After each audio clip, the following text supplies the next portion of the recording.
मारा होगा राम ने कभी रावण को, हुई होगी जीत बुराई पर अच्छाई की, झूठ पर सच्चाई की। मगर अब रावण वो रावण नहीं रहा जो एक राम के आने से खत्म हो जाए, जिसे कोई वानर सेना की मदद से मार सके। अब वो बुराई का एक पर्याय बन गया है, दुर्गुणों का एक ऐसा समूह जो आज हर इंसान में घर करता जा रहा है। ये बुराई का रावण साल दर साल दशहरे में पुतलों की तरह बड़ा होता चला जाता है, मगर मन का रावण मरने का नाम नहीं लेता। यकीन न आए तो जरा वानगी देख लीजिए और सोचिए कि रावण कौन। इंदौर के मांगलिया में बीमार पिता ने इलाज के लिए बेटों को ट्रैक्टर बेचने की नसीहत दी तो नाराज बेटों ने पिता को ही मार डाला।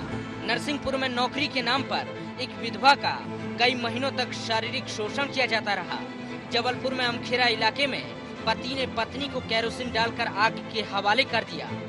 जबलपुर के ही जिला अस्पताल में एक महिला मरीज के साथ दुष्कर्म की कोशिश की गई। नीमच में चॉकलेट खिलाने के बहाने बुलाकर 7 साल की नाबालिग के साथ दुष्कर्म करने की कोशिश की गई। सिवनी के जिला अस्पताल में एक प्रसूता प्रसव पीड़ा से तड़पती रही, लेकिन रुपए न देने पर डॉक्टरों ने इलाज नहीं किया। रोज कई कर्मचारी और अफसर गरीब और आम आदमी से रिश्वत लेते पकड़े जाते हैं। बलौदा बाजार में जमीनी विवाद में ताऊ ने अपने ही भाई के 2 बच्चों की हत्या कर दी। समाज को राह दिखाने वाले राजनेता भी एक दूसरे को गालियां देते नजर आते हैं। तस्वीरें इतनी हैं कि महज कुछ मिनटों में दिखा पाना शायद नामुमकिन। मुझे लगता है कि पहले मैं से शुरुआत करनी पड़ेगी। जैसे यदि आप दृष्टांत देखें कि हम रामायण में बात करते हैं कि कौशल्या के पास राम आए और कौशल्या जी ने कहा कि तुमने रावण को मारा है, तो उन्होंने कहा नहीं, मैंने रावण को नहीं मारा, रावण को मैंने मारा है। मुझे लगता है एक तो बात मैं से शुरू होनी चाहिए कि हम अपने अंदर के रावण को कैसे मारें। तो समाज में मैं देखता हूँ, यदि हम बच्चों के संदर्भ में बात करें तो बाल सुरक्षा आज की डेट में एक बड़ा रावण है, बाल विवाह बड़ा रावण है, बाल लैंगिक शोषण एक बड़ा रावण है, ट्रैफिकिंग एक बड़ा रावण है, बच्चों के साथ होने वाली लगातार अलग अलग तरह की हिंसा एक बड़ा रावण है, भय है, भूख है, भ्रष्टाचार है, गरीबी है और कुपोषण है। मुझे लगता है कि यदि हम ये 8-10 तरीके के रावण से निपट सकें तो सही मायने में हम दशहरे को मना पाएंगे। बड़ा कठिन होता है मन के रावण को मारना, मगर कोशिश तो कीजिए, जीत जरूर होगी। देखिए, वास्तव में अगर आपको विजयदशमी का पर्व मनाना है, रावण का को याद करते हुए आगे बढ़ना है, तो हमें असत्य, अन्याय और समाज में बैठी हुई कुरीतियों के खिलाफ एक संघर्ष को खड़ा करना पड़ेगा और ऐसे लोगों को समर्थन करना पड़ेगा जो राम की शक्तियों का प्रतीक हैं, यानी जो न्याय के साथ में हैं, जो ईमानदारी के साथ में हैं, जो कर्म के साथ में हैं, जो सत्य के साथ में हैं। अगर आप ऐसा करते हैं तो आप रावण को याद करते हुए राम के बताए मार्ग पर चल सकते हैं। जरा सोचिए, गौर कीजिए, चिंतन, मनन, मंथन सब कीजिए कि असली रावण कौन, वो जो हम आप जलाएंगे या वो जिसे हम अपने अंदर पाल पोस रहे हैं। Bureau report, IND 24।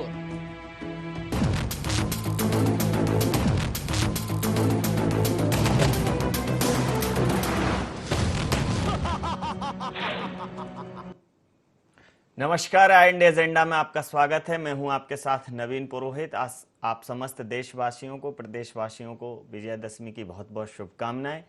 IND agenda को शुरू करने के पहले IND एजेंडा के पॉइंट्स पर नजर डालते हैं। क्या रावण महज एक पुतला है? क्या हमारे धार्मिक त्योहार सिर्फ प्रतीकात्मक रह गए हैं? बुराई पर अच्छाई की जीत के मायने क्या? क्या वाकई रावण का सर्वनाश हो गया? रावण आखिर कहां? रावण आखिर कौन? वो जो रामायण में वर्णित था, या वो जो हमारे दिलों में कहीं ना कहीं एक ऐसी नफरत, एक ऐसी प्रवृत्ति, एक ऐसी कुप्रथा को जन्म देने में रत है जिससे इस समाज में लगातार नकारात्मकता बढ़ रही है। कहीं ना कहीं देखने को आता है कि दहेज हत्या हो गई, दहेज के लिए बहू को आग लगा दी गई, भ्रूण हत्याएं हो रही हैं। कन्या पूजन में रत ये देश, कन्या पूजने वाला ये देश भ्रूण हत्या कर रहा है कन्याओं की। राम को आदर्श मानने वाला ये देश, माता पिता जो हमारे आदर्श होते हैं वो कहीं ना कहीं वृद्धाश्रमों में नजर आ रहे हैं। बहुत सारी अव्यवस्थाएं हैं। ढूंढने की कोशिश करेंगे कि आखिर रावण कहाँ है, वो पुतले में जो आज हम जला डालेंगे, या हमारे रोजमर्रा की जिंदगी में रावण कहीं ना कहीं घर करता जा रहा है, हमारे समाज में कहीं ना कहीं रावण बढ़ता जा रहा है। रावण एक विचार है, रावण एक सोच है जिसको समय रहते रोकना पड़ेगा। इसी मुद्दे पर करेंगे चर्चा। हमारे साथ चर्चा में शामिल है राकेश सेठी जी, रंगकर्मी, वरिष्ठ रंगकर्मी हमारे साथ हैं। शशिकांत मणि त्रिपाठी जी, आध्यात्मिक विचारक हमारे साथ हैं। सुरेश शर्मा जी, वरिष्ठ पत्रकार हमारे साथ हैं। आप समस्त महानुभावों का बहुत बहुत स्वागत है। शशिकांत जी, आपसे पूछने की, समझने की कोशिश करूंगा कि आखिर रावण क्या? बहुत अच्छे तरीके से आपने भी प्रस्तुति दी है। रावण एक विचारधारा है, एक संस्कृति है, जो संस्कृति ज्ञान के होने के साथ ही विकसित होती है तब जब व्यक्ति का ज्ञान सिर्फ किताबी हो, सिर्फ दूसरों को बताने के लिए हो, उसमें हम परिवर्तन दूसरों में चाहते हों। और आज की जो शिक्षा पद्धति है, इसमें जो भी ज्ञान दिया जा रहा है वो शाब्दिक है। कोई व्यक्ति ज्ञान ले रहा है इसलिए कि वो उसके काम नहीं आए, दूसरों के आए। रावण को जो भी ज्ञान है वो ज्ञान उसके स्वयं के जिंदगी में नहीं है, वो दूसरों के लिए है, दूसरों शास्त्रों से लिया है, यानी किताबी ज्ञान है। उसे वो व्यवहार में अपने नहीं ला पा रहा है। और समृद्धि की बात मैं करूं तो रावण का पुरुषार्थ अगर देखा जाए तो इतिहास में इतना बड़ा पुरुषार्थी कोई पुरुष नहीं पैदा हुआ। वेद के उन तमाम वैज्ञानिक अनुसंधान पर रावण ने उस समय की जो विकास यात्रा की है वो आज भी विज्ञान के बढ़ते विकास को देखते हुए भी संभव नहीं है। सोने की लंका का होना, पुष्पक विमान होना, ऐसे तमाम सारे अत्याधुनिक संसाधन उसके पास हैं जिसको आज विकास कहा जाता है।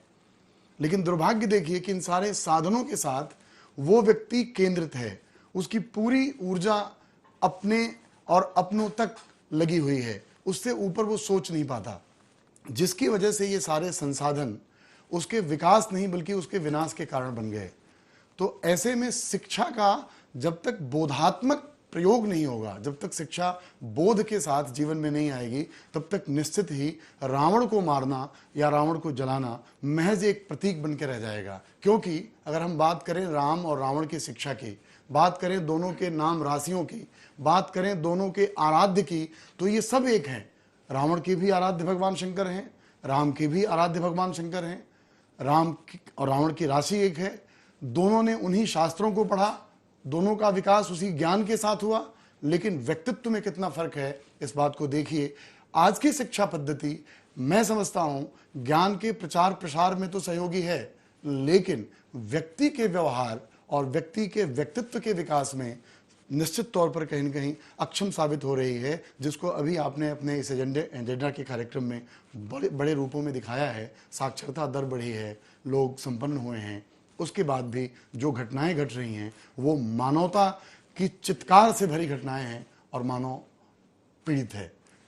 सेठी साहब, आप तमाम सारे मंचों को, देश विदेश के मंचों पर आपने भारतीय अध्यात्म को, भारतीय संस्कृति को जीवंत किया है, लेकिन वर्तमान में इतना समृद्ध साहित्य होने के बाद, इतनी मजबूत संस्कृति होने के बाद कहीं ना कहीं जड़ें तो खोखली होती नजर आ रही हैं। और समाज में जिस प्रकार से अपराधों का जो ग्राफ बढ़ चला है, जो एक पाशविक प्रवृत्ति या एक दानवीय प्रवृत्ति जो हमारे अंदर पनपने लगी है, हम उस रावण को खोजने की जगह प्रतीकात्मक चीजों की तरफ ज्यादा उद्धृत है। आपकी प्रतिक्रिया चाहूँगा। नहीं, मुझे दो चीज़ें लगती हैं जी।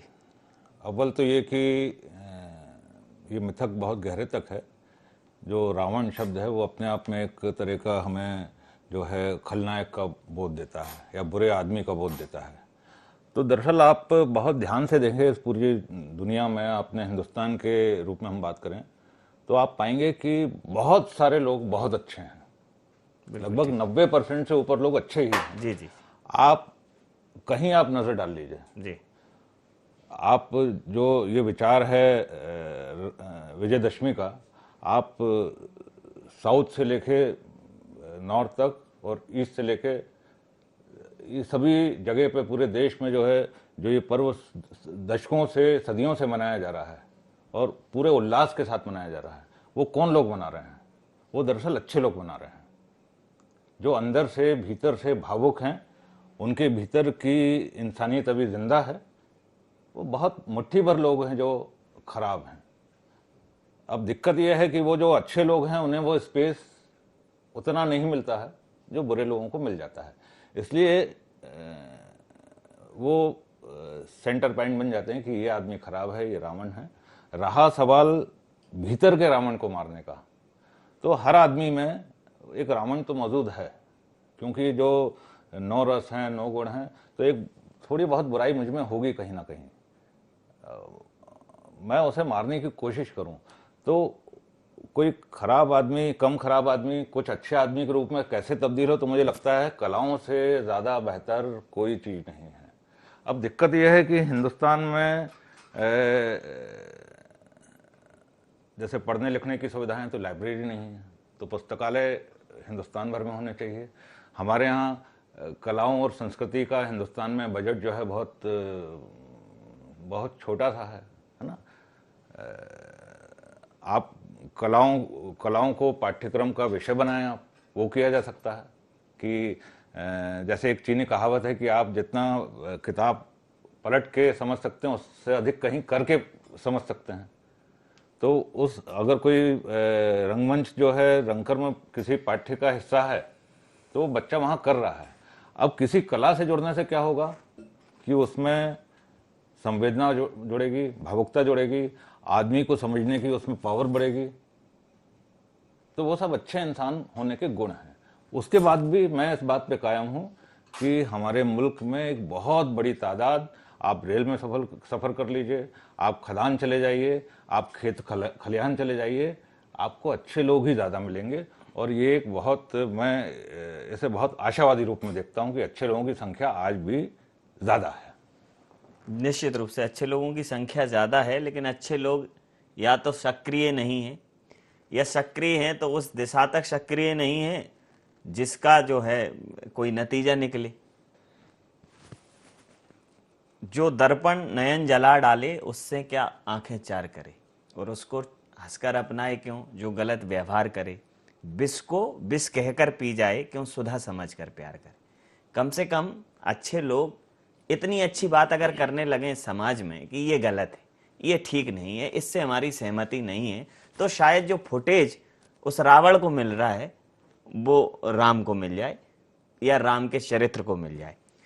राम के चरित्र में दैहिक, दैविक, भौतिक तापा, रामराज काहुक नहीं व्यापा, ये रामराज्य की परिकल्पना थी। बीजेपी भी कहती है, हमारे आज के राजनेता कहते हैं रामराज्य स्थापित कर देंगे। डेंगू, चिकनगुनिया, दुनिया की समस्याएं फैली हैं। आखिर क्या वो विचार इनके जहन में नहीं आ पाता, वो पीड़ा इनके जहन में नहीं आ पाती आम आदमी की? कुछ तो है जो एक संपर्क आम और खास के बीच में नहीं कर पा रहा है, जिससे जो खाली स्थान है उसमें वो बुराइयां पनप रही। सबसे पहले तो सेठी जी को धन्यवाद कि उन्होंने जिस शैली में अपनी बात रखी है, और वो इसलिए भी धन्यवाद कि एक कलाकार जो है जब सोचता है तो कितना पॉजिटिव सोचता है, और एक पत्रकार जब सोचता है तो उसमें से कितनी नकारात्मकता निकाल के लाता है। ये दोनों का एक बेसिक अंतर है।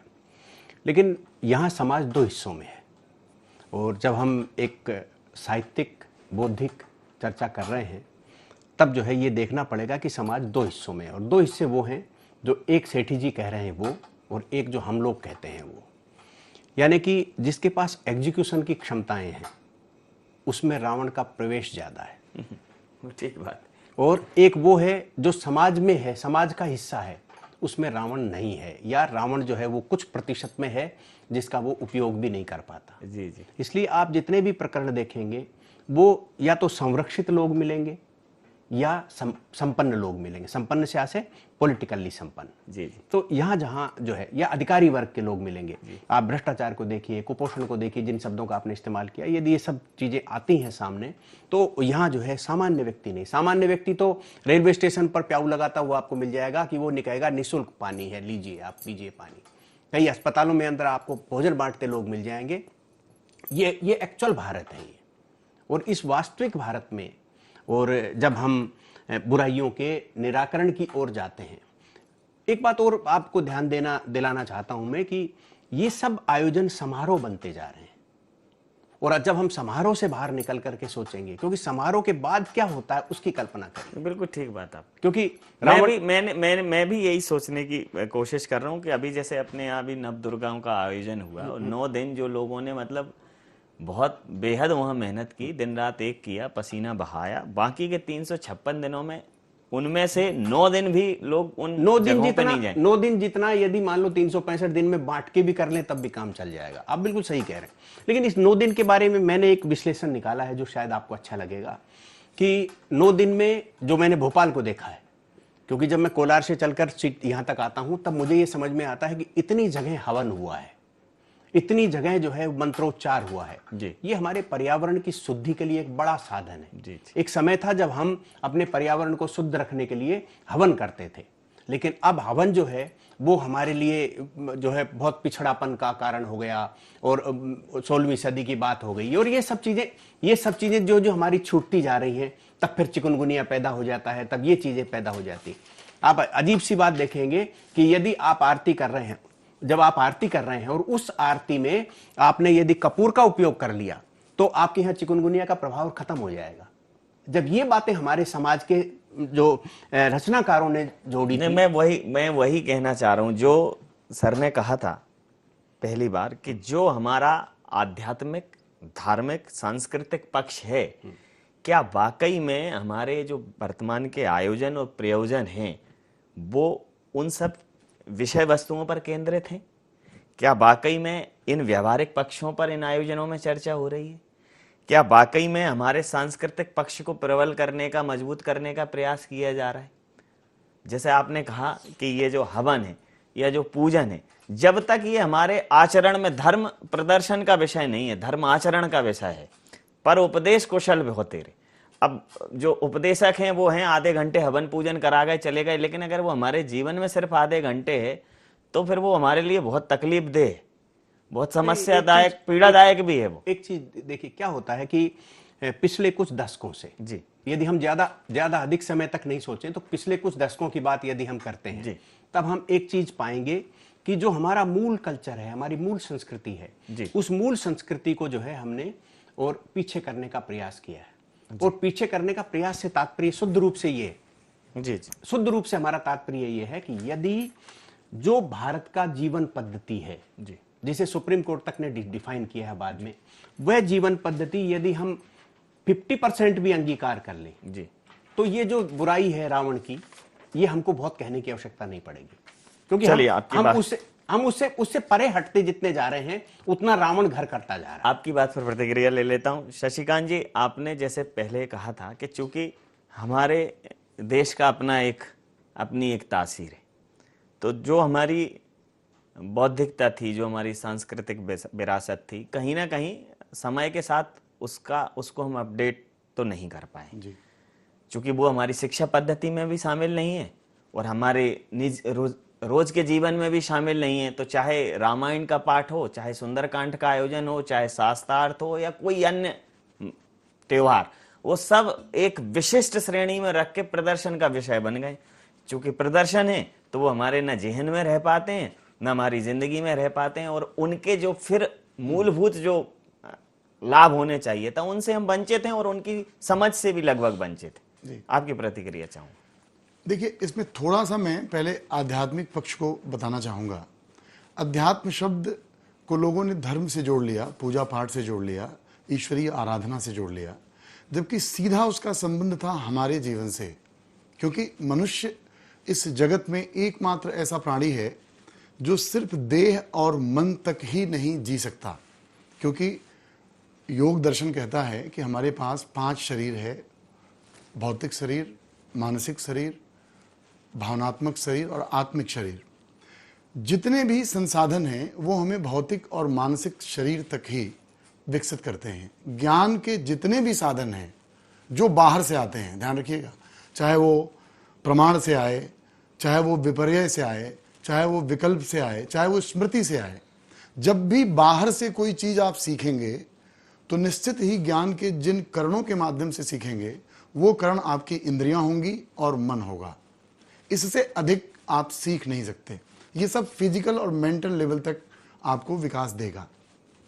लेकिन जो एकता है, जो अध्यात्म है, ये इससे ऊपर का तल है। भावनात्मक लेवल पे जब आप विकसित होते हैं, यहीं से रावण और राम की यात्रा अलग होती है। बिल्कुल ठीक बात। देह तक, मन तक बिल्कुल हर ठीक व्यक्ति बात। रावण है। जरा इस बात को बहुत गहरे में समझने की कोशिश करिएगा। ये क्योंकि देह और मन तक हमारी एक सीमा है। निश्चित तौर पर मन, हमारी इंद्रियां उन विषयों की तरफ आकर्षित होंगी, लेकिन जब भावनात्मक आधार पर हम विकसित होते हैं तो एकात्मता शुरू होती है, जिसको पंडित दीनदयाल उपाध्याय जी ने एकात्म मानव दर्शन कहा था। लेकिन यह भी लोगों के समझ में नहीं आया। देहात्ममय के साथ खड़ा व्यक्ति एकात्म मानव दर्शन समझने और समझाने का काम कर रहा है, तो निश्चित ही इसके द्वारा भ्रम ही पैदा होगा और कुछ नहीं होगा। तो जब तक व्यक्ति भावनात्मक और आत्मिक लेवल पर विकसित नहीं होगा, तब तक राम का दर्शन महज प्रदर्शन होगा और रावण जीवन का आधार बनेगा। रावण को जलाने वाले लोग रावण को नहीं जलाते, अपने अंदर के रावण को बचाए रखने के लिए रावण को जला करके अपनी पूरी यात्रा की इतिश्री करते हैं। क्या बात, ये मेरा मानना है। मैं इस मामले में बिल्कुल बहुत ठीक बात क्रांतिकारी कही हूं। आपने। एक भावना भर का अंतर जी। सिर्फ प्यार में और घृणा में। बिल्कुल। प्याले की दीवार पीछे सिर्फ तृप्ति में और तृष्णा में, लेकिन हम अपने उस तृष्णा को जीवित करने के लिए, उस तृष्णा को बचाने के लिए हम एक प्रतीकात्मक के, हम धार्मिक हैं तो ये पांडाल लगा लिया, हम धार्मिक हैं तो हमने ये हवन करा दिया, हम धार्मिक हैं तो बड़े बड़े आजकल राजनेता बड़ी बड़ी कथाएं करा रहे हैं, बड़े बड़े आयोजन करा रहे हैं। बाबा भी हमारे गोल्डन बाबा, कंप्यूटर बाबा, टेम्पल बाबा, ऐसे रोहित जी, मतलब एक रावण में लिखा था मानस में तुलसीदास जी की मैंने एक चीज पढ़ी कि बहुदाम समारे धाम जति कलयुग हरलीन रही विरति। मतलब कलयुग में विरक्ति तो रहेगी नहीं, और जम के जो है, जो हमारे साधु सन्यासी हैं वो दाम कमा के धाम संवारेंगे, जबकि उनका संवारना, उनका काम समाज का था। जो आपने कहा ना कि वो मेंटल और फिजिकल उससे उठ ही नहीं पा रहे। एक बात मैं और कहना चाहूंगा कि ऐसा क्यों हुआ। जब बात आती है कि हमारे बाबाओं पर हम ब्लेम करते हैं, इसका सीधा ब्लेम नहीं है। नहीं, मैं ये नहीं कहता। मैं कहता हूं कि दाम संवारता व्यक्ति क्यों है। आप एक चीज बहुत समझने की कोशिश करें कि समाज में जब व्यक्ति को धन के मूल्य से पहचाना जाएगा, उसके द्वारा अर्जित साधन से पहचाना जाएगा, और जब बाजार मूल्य निर्धारित करेगा तो व्यक्ति का अवमूल्यन होना सुनिश्चित है। भ्रष्टाचार का कारण समाज है। एक व्यक्ति अपनी पहचान के लिए समाज में किसी भी हद तक गिरने को तैयार है। क्यों? क्योंकि समाज उसके गाड़ी, बैंक बैलेंस और उसकी प्रसिद्धि से जानता है। तो ऐसे में वो इन सब चीजों को चाहता है। जिस दिन व्यक्ति का मूल्य समाज समझने लगेगा, उसी दिन मैं समझूंगा कि रावण जलेगा। रावण विचार से, कथाओं से और दशहरा पर्व मनाने से नहीं जलेगा। रावण तब जलेगा जब व्यक्ति के का मूल्य होगा, व्यक्ति में राम तत्व का विकास होगा। राम तत्व जी, तब जाके रावण मरेगा। राकेश जी, बिल्कुल जो आपने जो बात कही, मैं तो अपने बीच में एक राम बैठे हुए हैं, तो वो राम की दृष्टि तो वैसी ही है। मतलब राम को तो अयोध्या ही दिखने वाली, और उन्होंने कहा कि निश्चित रूप से राम मतलब सिर्फ वही रावण है जहां राम नहीं है। और मैं इस बात से बिल्कुल पूर्णतः सहमत हूं कि रावण की शायद कोई परिभाषा नहीं, रावण की इतनी ही परिभाषा है कि जहां राम नहीं है वहीं रावण है। लेकिन समस्या ये है सर कि राम अपनी जगह से, राम को भी सरसंधान करना पड़ा था, राम को भी धनुष उठाना पड़ा था, राम को भी अस्त्र शस्त्र उठाने पड़े थे। अब वो समय है कि जो लोग, जैसे ये देश राम के पीछे खड़े होने वाला है। जब ये देश एक राजनीतिक उदासीनता के माहौल से गुजर रहा था, केजरीवाल के अंदर उन्हें राम दिखाई दिए, वो उनके पीछे खड़े हो गए, वानर सेना बन के उछल कूद करने लगे। उन्हें लगा कि अब तो पूर्ण स्वराज मिल जाएगा, लेकिन वहां भी रावण। तो ये जो ड्रामेटिक एक चल रहा है, ये देश राम को खोज रहा है कि आखिर कौन उनका नेतृत्व करे, कौन सरसंधान करे। चूंकि जो राम तत्व वाले लोग हैं वो गुफा कंदराओं में, और उनके आवरण को ओढ़कर लोग खूब प्रदर्शन भी कर रहे हैं और खूब जो है उपार्जन भी कर रहे हैं। आपकी प्रतिक्रिया? नहीं, इसमें आपका कहना सही है। उसके पहले जो आपके स्वर का एक भाव पकड़ने की कोशिश कर रहा था मैं, जी कि जो उसका रिएक्शन है, विरोध वाला मामला, तो ये बिल्कुल सच है कि विरोध के स्वर जो हैं लगभग दबे हुए हैं। जी। सच बात कह देने का साहस जो है वो एक ठहर सा गया है वो। और जबकि सच ये है कि विरोध के स्वर कभी खाली नहीं जाते हैं। कभी भी खाली नहीं जाएंगे। आप कहीं भी विरोध करेंगे तो वो कभी ना कभी वो नोक करेगा वो जी।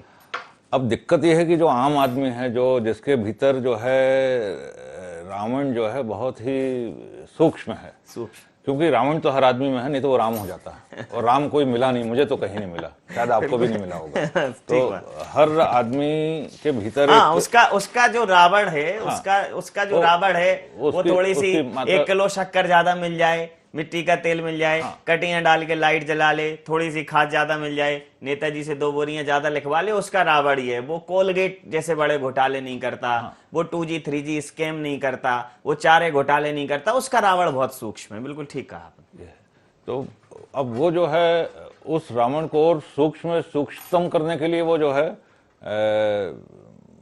मैं तो फिर भी आशावादी हूं कि वो बहुत प्रयास कर रहा है वो। एक बात इसमें मैं कहना चाहूंगा जी। कि ध्यान रखिएगा, रावण का जो पोषण होता है जी तो उसके बाद उसके विस्तार की सीमा नहीं होती। जी। ये बहुत बड़ी बात है। राम तत्व अधिक है और रावण तत्व सूक्ष्म है, इस पर हमें विचार करना होगा। क्योंकि देखिए, इच्छाएं कभी पूरी नहीं होती। रावण इच्छाओं के साथ विकसित हुआ एक व्यक्ति है, और जैसे ही इच्छाओं, जैसे आज अगर 2 बोरी से वो रावण जाग रहा है, तो कल 200 नहीं 2 लाख या 2 करोड़ बोरियों पर भी वो प्रभुता पाए काह मद नहीं। जब वो प्रभुता पे आएगा तो फिर डेफिनेटली तो इसलिए हमेशा समझना पड़ेगा, राम के विकास की बात की गई, समझना पड़ेगा कि वो जो छोटा जी जी। अगर देखिए क्या है कि अगर उसमें वो और करने लगा तो उसका तो कोई अंत नहीं है, जैसा कि आपने कहा। जी। लेकिन और वो उसने संतोष कर लिया तो फिर शायद वो जो संतोष की परंपरा हमें अपने उसमें जीवन। एक बात, अध्यात्म को अगर समझें जी जी, तो शरीर और मन के लेवल पर संतोष होता कहाँ है? ये दर्शक वर्ग समझ रहा होगा कि वाकई में आज राम और रावण पर बहुत सार्थक चर्चा हो रही है, और समय सीमा मुझे इस चर्चा को कहीं ना कहीं अब समापन की ओर ले जाने का आदेश दे रही है। तो मैं आपसे अंतिम प्रतिक्रिया लूंगा सुरेश जी, कि रावण माने हमारी ऐसी इच्छाएं जो हमें अपनी सीमाओं को लांघने के लिए विवश कर दें, जो हमें अपने कर्तव्य बोध से परे कर दें, जो हमें अपने धर्म से विमुख कर दें, वो रावण है, वो विचार रावण है। तो हमें कहीं ना कहीं एक ऐसा समाज, एक ऐसी शिक्षा, एक ऐसी सोच को विकसित करने की जरूरत है कि जियो और जीनो दो, कि ये जो प्रकृति से मिला है ये इंडिया शेयर करेगा। एक किसी का ऐड आ रहा है कि इंडिया शेयर करेगा, इंडिया केयर करेगा। तो जो बांटने की जो प्रवृत्ति है वो हमें बढ़ानी पड़ेगी, तो शायद फिर हम इस रावण को नियंत्रित कर सकते हैं। आपने बिल्कुल ठीक कहा, खत्म करना तो असंभव है। देखिए साहब, एक चीज देखिए, भारतीय समाज जो है वो राम की उत्पत्ति करने वाला समाज है, और जिस व्यक्ति ने समाज से परे हट करके सोचना चालू किया, यानी निजी स्वार्थों के प्रति सोचना चालू किया, वह रावण बनता चला गया। और जिसने समाज के प्रति सोचना चालू किया या समाज से सुनकर सोचना चालू किया, वह राम बनता चला गया। आप ये देखिए कि यदि मैं त्रिपाठी जी की बात से थोड़ा सा इत्तेफाक नहीं रखूंगा कि उन्होंने ये कहा कि समाज जो है वो धन के आधार पर नापता है। देखिए, समाज धन के आधार पर नहीं नापता। यदि धन के आधार पर नापता तो हृदय राम जी संत नहीं होते, तो फिर कोई बहुत बड़ा पैसे वाला संत होता। देखिए, समाज जो है उस व्यक्ति के पीछे चलता है जिस व्यक्ति की सोच पवित्र होती है, जिस व्यक्ति के कर्तव्य पवित्र होते हैं, जिस व्यक्ति के का मानसिक जो संतुलन है वो पवित्र होता है, उस व्यक्ति की तरफ जनता चलती है। अब आप 4 दिन तक ये मान लीजिए, देखिए हमारे बड़े धर्मगुरु जो प्रचारक हैं उनकी तरफ यदि लोग भीड़ इकट्ठी हो रही है, तो हम लोग जो है समीक्षक ये नहीं मानते कि ये कोई बहुत बड़े आ गए। आप ये देखिए, जो सिंहस्थ के टाइम आपने भी देखा और हमने भी देखा जिन लोगों को, वो लोग थे जो कभी कभी दिखते हैं, जिनको समाज की दिशा बदलने की जिनमें क्षमता है, वो लोग जो है राम की श्रेणी में आते हैं।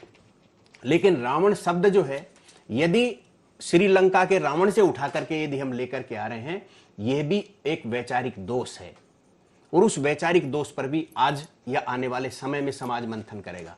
क्योंकि मैंने जैसा पहले आपसे एक निवेदन किया था, वो मैं बात कह रहा हूं, चूंकि समय सीमा है, कि यह समाज तय करता है कि सीता का हरण करने वाला व्यक्ति पापी है, लेकिन यही समाज जो है यह तय कर नहीं पाता कि द्रौपदी का चीर हरण करने वाला जो है व्यक्ति रावण के समान दोषी क्यों नहीं है।